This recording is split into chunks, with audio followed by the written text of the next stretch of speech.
Kristian out in Denmark is an atheist, he, him pronouns, and called us a while ago to talk about his son converting to Islam and wants to give us some updates on that. So what is up, Kristian? You were talking with SR and Armin.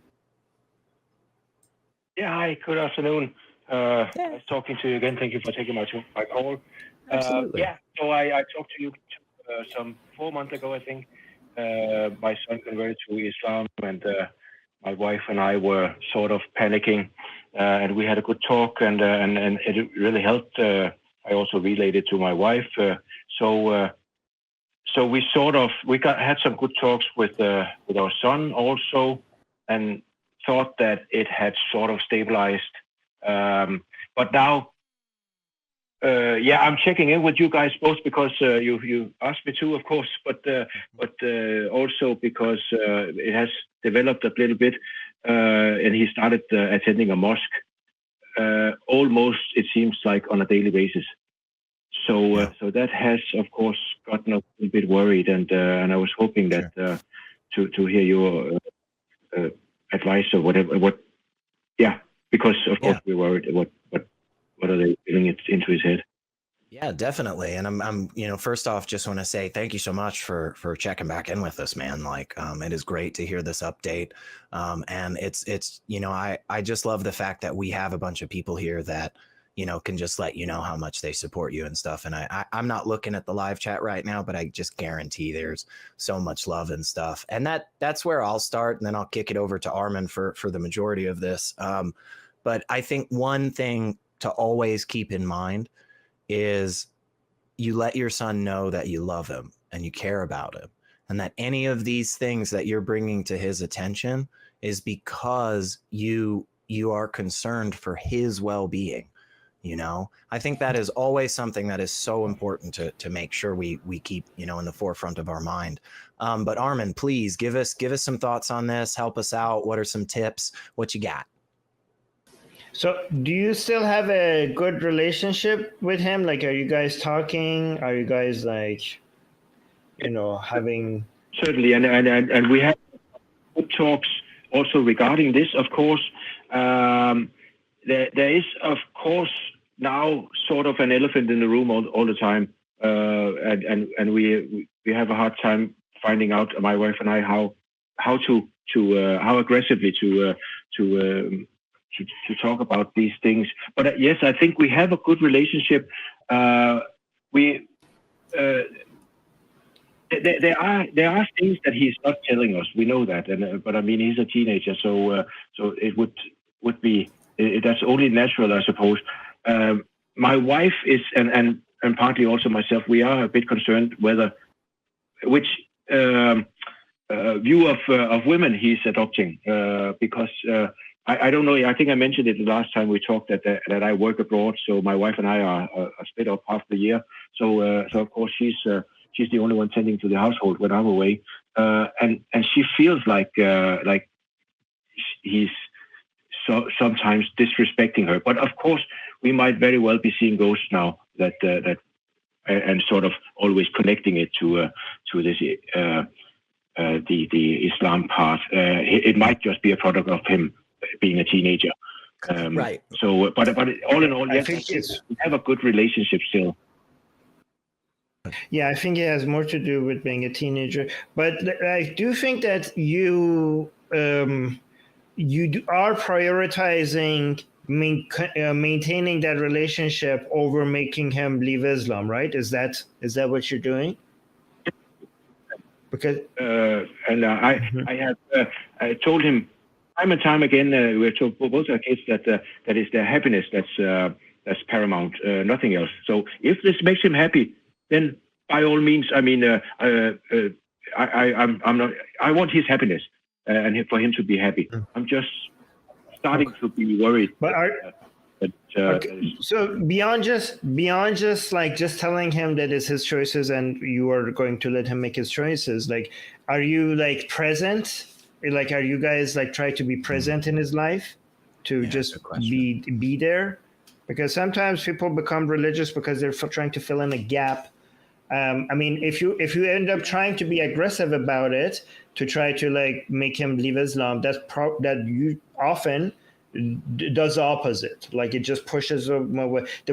I think the highest priority is to just make sure that the bond is not lost, because if that is lost, then you have lost that person. It's really hard to get them back, right? So your priority, like if you try to make them non-Muslim, you're pushing them into the arms of Islam even more aggressively and faster, right? So I think that the focus should just be not going beyond just signaling to them that you're not going to do that, but also to just be available, and also make yourself reliable, and also try to figure out what is the gap that is trying to be filled here. Like what is missing? Without asking them, there needs to be actually you can ask them, but not in a way that might make them feel like you're trying to find ways to conspire against their Islam.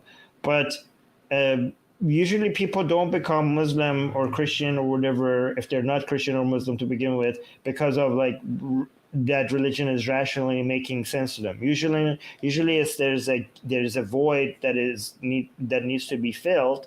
So instead of taking a position against their Islam, try to figure out what that void is, try to figure out what that gap is, and trying to find ways to provide that for them in their life, or at least making it obvious that you will be there for them to be able to do that, and for them to be able to rely on you for that. It's more of an emotional strategy that you need to have more than a rational one.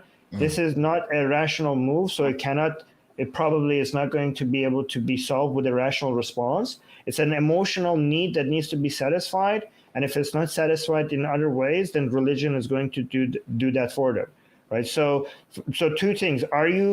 Two questions. Are you trying to be present in their life? And two, are you able to identify what is that emotional gap that is missing that they're trying to fill it up with Islam?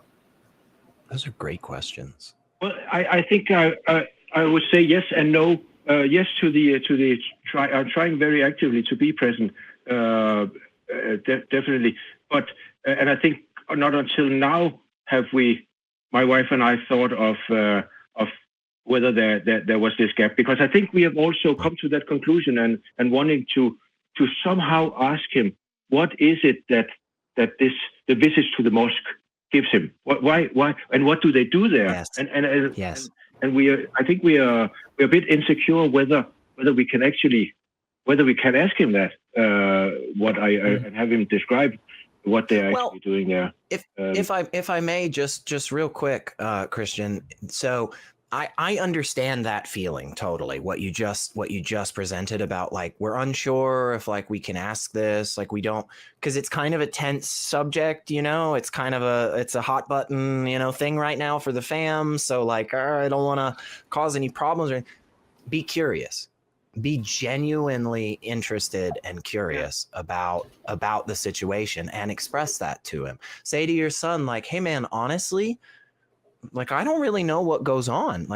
I don't have any idea. If you're comfortable with it, you and your wife, if you're comfortable, ask to go one time, say, hey, could we go and just see, I know some mosques, and it depends. Some are very welcoming to non-Muslims. Some are not very welcoming. Really, places of worship can be like that. So that may not be an option.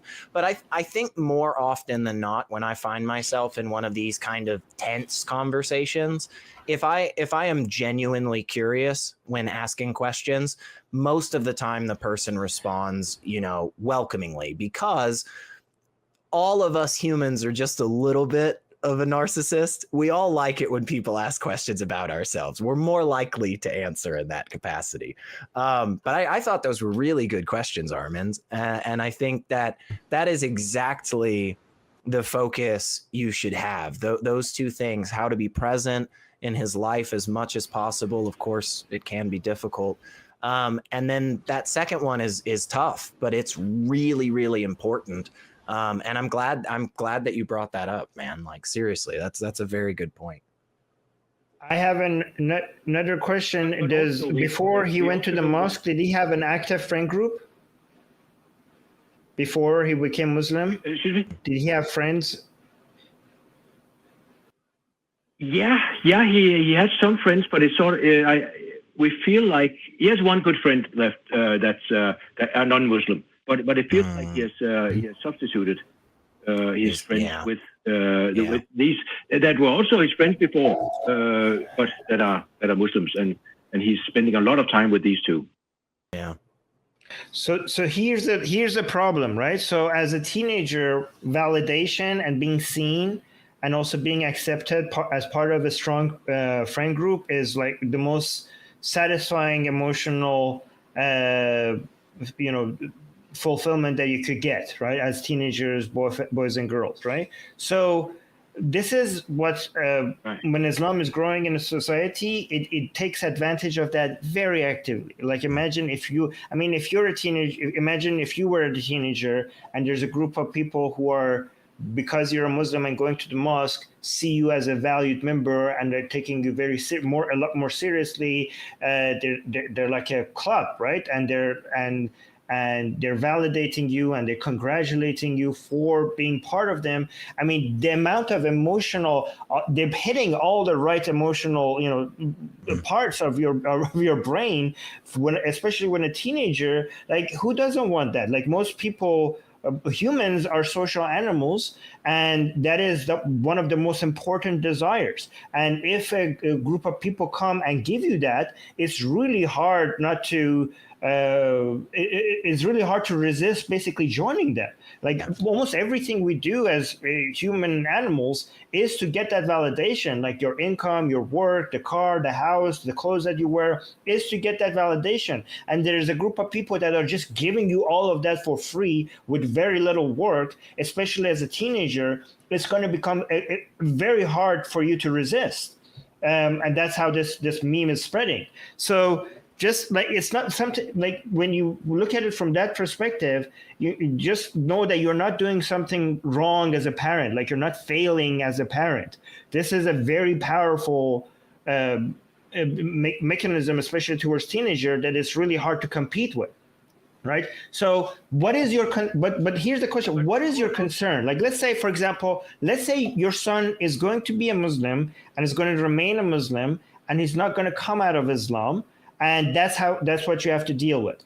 What is a scenario that you don't want to see? If you maintain a relationship with your son and you have a friendly, you're friendly with each other, and he has a relationship with you and you have a relationship with him, if he becomes a Muslim and stays a Muslim, is that a concern? Like, is just being a Muslim a concern, or is your relationship with him the concern? Which one? What are you concerned about? Well, both, I would say, because of course the relationship. If the relationship is not there, then the other thing basically doesn't matter. But I mean, what I'm concerned about is also that the religion will be controlling his life, and sure. I sincerely feel that such a person being controlled by religion has an enormously less. Of a life. I mean, it's a poorer life than if not, and he will miss out on so much. And I want him to have a better life. That's it. Yes. I agree with you on that, but we cannot how old is he? He's 16. Okay. Yeah. So he's his own independent person. Like, as parents, like, so yeah, I agree that a person that doesn't believe in religion is more equipped to have a healthier life than somebody that does believe in this stuff. However, as a parent, you're not going to be able to micromanage your children and what they believe, and you can't. If this happens, you have to just make the best of it. If you don't want your son to be a Muslim, unfortunately, there's no red button that you could press or there's certain technique that will bring them out of Islam.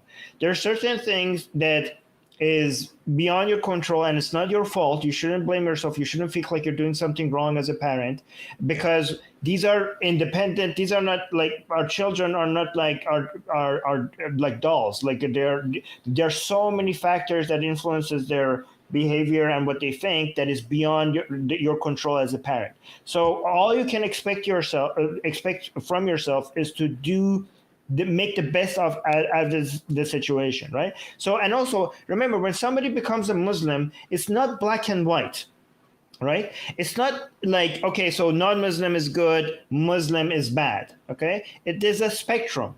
You could have many Muslims who are living more Islamic lives and less Islamic lives. As a Muslim, you're influenced by many different things. You could be influenced by Islam, but you could be influenced by many things that are not Islamic. And the part of the influence on your child that you want to keep high and is your relationship with them, right? So even if they're Muslim and stay a Muslim, as long as the influence that you could have on them as a parent is a positive one, then you're doing what you're supposed to do. And that part, you as non-Muslims, as non-Muslim parents, that influence is a positive influence on their life, regardless of how negative of an influence the Islamic influence is, right? And if you keep that, you just have to try to keep that influence to be as rich as possible. So as a Muslim, I'm influenced by Islam. I'm influenced by the Muslim community that I'm involved with, but I'm influenced by 100 and 1,000 different things. And you are one of those 1,000 other things. And you could just make that part bolder and more expressive and a bigger part of his life, so that you take a bigger percentage of how much you are how much of an influence you are on his life compared to the Islamic part, right? So it's not, maybe you are not going to be able to eliminate the Islamic influence on his life. All you're trying to do is that to take up a higher percentage of an influence that you are in his life, rather than absolutely eliminating. Maybe you're never going to be able to eliminate that. Maybe you shouldn't even be trying, because if you try, you might actually even end up grow that percentage, right?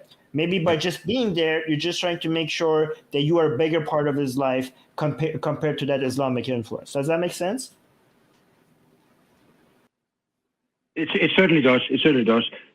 But one question though, with regards to his starting to visit his frequent visits to the mosque, is that something we should be worried about? Or? It's going to depend a lot on the mosque, for sure, and a lot on the teachings that are being taught, right?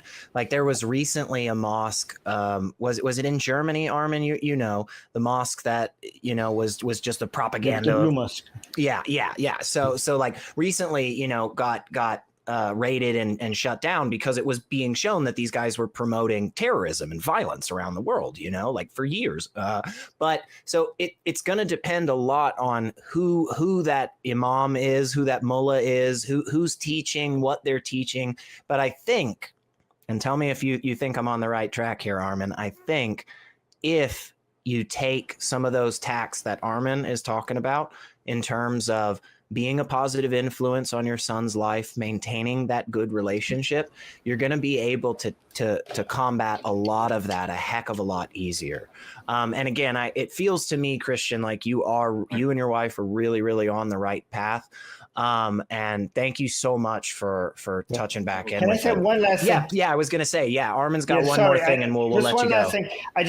Because I don't want to say that, being Muslim is as good as not being a Muslim. Obviously, it's not. Not being a Muslim is better, okay? Right. However, I don't want you to panic, because panicking and thinking like something really devastating is happening here is going to make you maybe sometimes be more aggressive and get the opposite reaction. I just want you to know, like, I don't know that mosque. Like, that's a very good point. Like, where you need to be depends on the mosque and the type of people there are there. However, I also just want you to recognize that there are many, many, many Muslim teenagers that have very good relationship with their parents, okay, including their mom.